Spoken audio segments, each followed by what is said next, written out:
He is risen. He is risen today. Amen. Yeah, he is. He is. So today is Good Easter or Easter Sunday.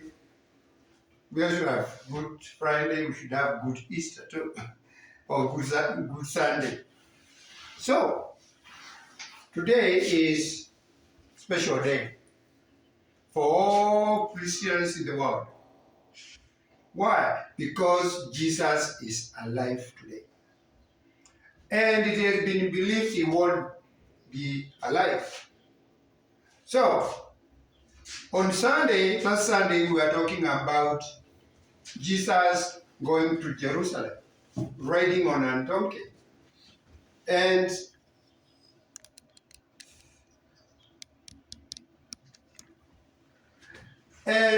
people were happy, saying, Hosanna, Hosanna, which means glorify him. There comes the King. Here comes the Messiah. People were so happy that they saw Jesus. But brothers and sisters, watch out when some people are praising you. It brings jealousy to others. There were Pharisees and chief priests who were asking, who is this guy? Being praised by everybody. People to the extent of removing their jackets and throw them on the street for him to pass through them so it doesn't get dust. They were so angry. And they started planning how to get rid of Jesus. They had seen him do miracles, but Jesus was disappearing in the crowd. They had seen him teach, but they could not trace him. Now I want us to think about this one for a second. How comes Jesus was able for 3 years in his ministry to mingle with the crowd? Think about it. Simply because Jesus never put himself higher than anybody else. If he had done that, his ministry would have been cut long time. And this is what brings us to this point where Judas comes in to betray Jesus. Why? Because they could not find who Jesus was. They had to get one of his disciples to pinpoint who he is. That is humility. We need to humble ourselves like Jesus, where you could mingle and people can't find you. It was like that. Even when he was born, when King Herod wanted to kill him, he went to Egypt as a little baby and he still mingled with the North African people. So that's why it brings the debate what race was Jesus, because he was able to mingle in Egypt, but they could not find him. So they had to find him. But Jesus was nowhere to be found. Monday, Tuesday, Wednesday, Thursday, then Friday comes. They said, enough is enough. We have to get one of his people and give him money. And here comes Judas, was paid 30 pieces of silver so that he can show who he is. And he said, the one I'm going to kiss, that's him. Be careful with the people who kiss you, people who praise you. They may be Judases. And Jesus is arrested. People were saying, Hosanna. They are saying, people, one of the percentage of the people, were saying, crucify him.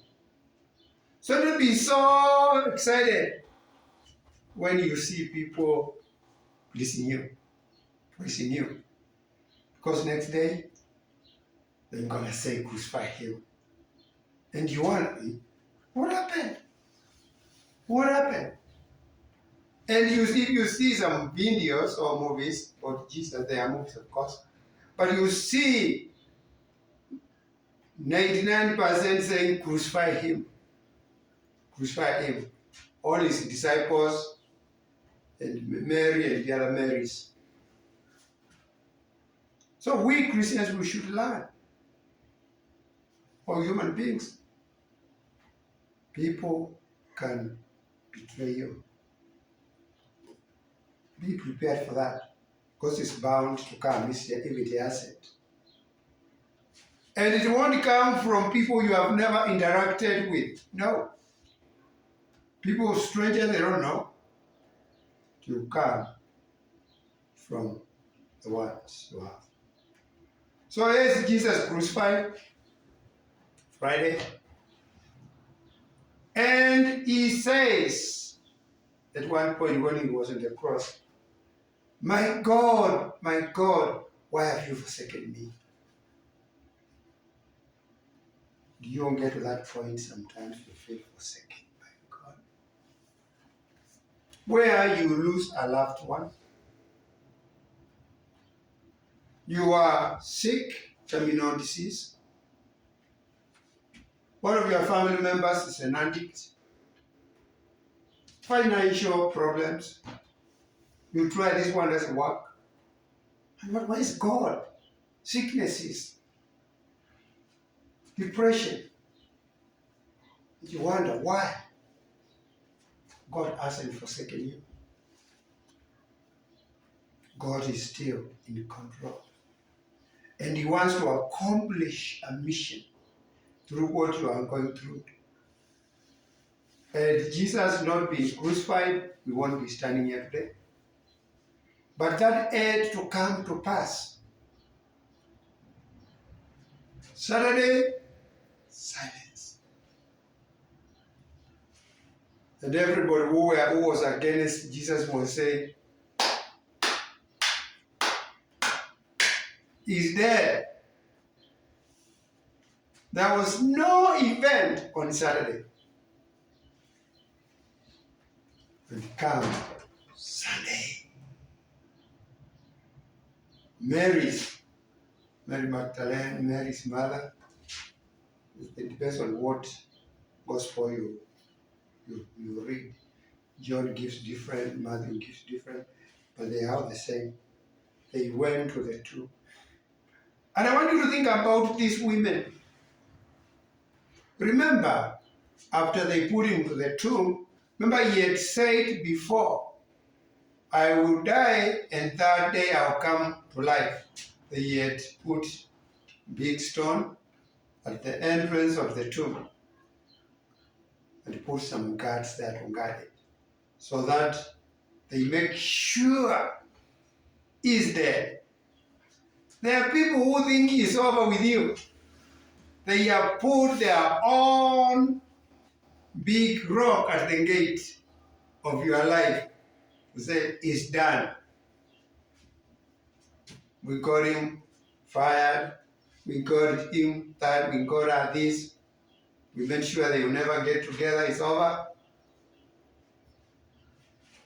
But there is also a Sunday coming. That Saturday take over. But there's a Sunday still coming over. I want you to think, how come these ladies who were there on Friday, who had witnessed Jesus die, get buried, and a rock pushed by so many strong men to the gate. How comes these women, they were thinking they're gonna go there and push the rock.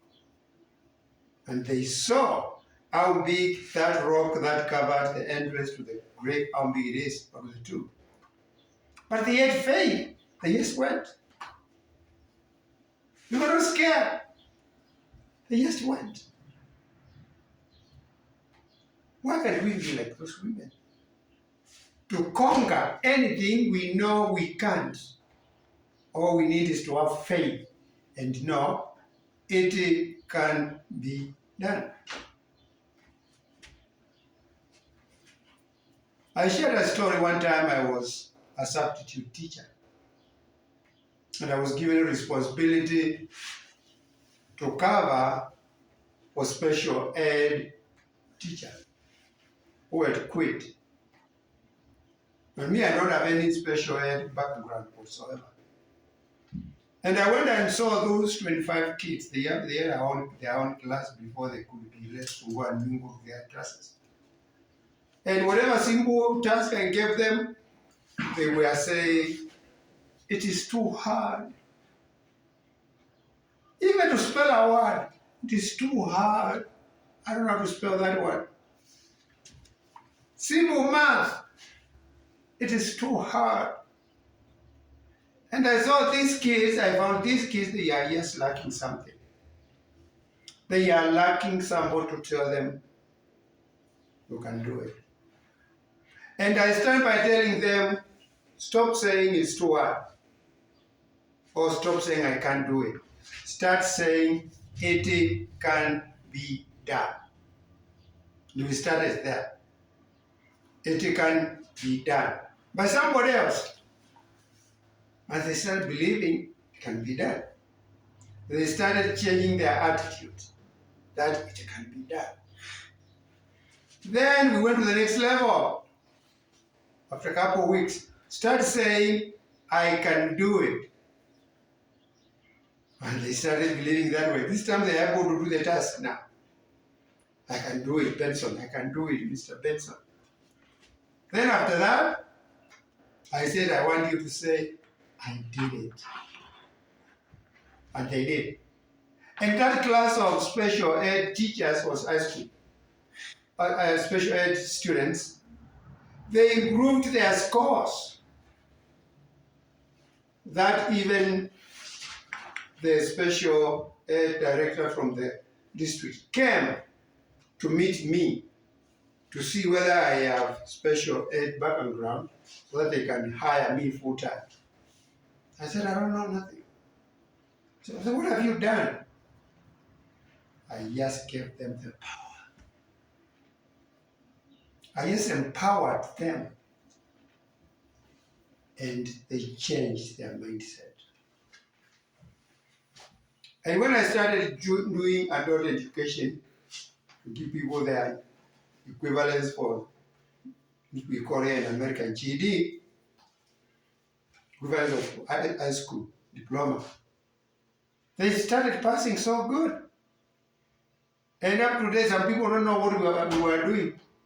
All we were doing was empowering them. To tell them, you can do it. And that's what God is telling us. We can do it. But most time we focus on our past failures.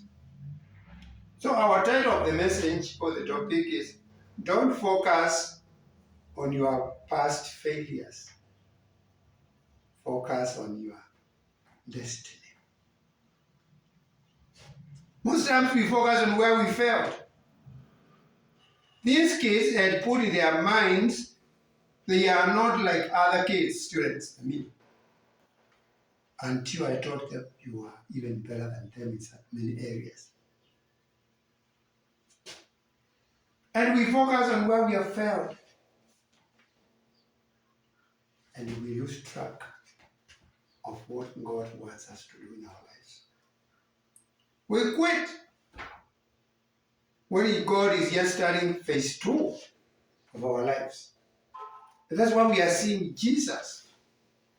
When he got back to life, we're going to see what he said in Matthew 24, verse 6 through 7. Sorry. Is it Luke? Yeah. I'm getting more. Luke 24, sorry. 1 through 7. Verse 6 through 7. He is not here. He is risen. Remember how he told you while he was still with you in Galilee. The Son of Man must be delivered to the hands of sinners, be crucified, and on the third day be raised again. Remember what he said. Why do we forget the promises God has given us? And instead we focus on where we have failed. Remember, he's not here. So the angel telling Mary, remember what he said. What has God taught you? Why are you forgetting on what he hasn't taught you? And say you are focusing on where things went wrong. Yeah, you might have gone through a lot of problems, losing loved ones, having things you try, this one doesn't work. Remember what he said. He never said, I'll be in the grave.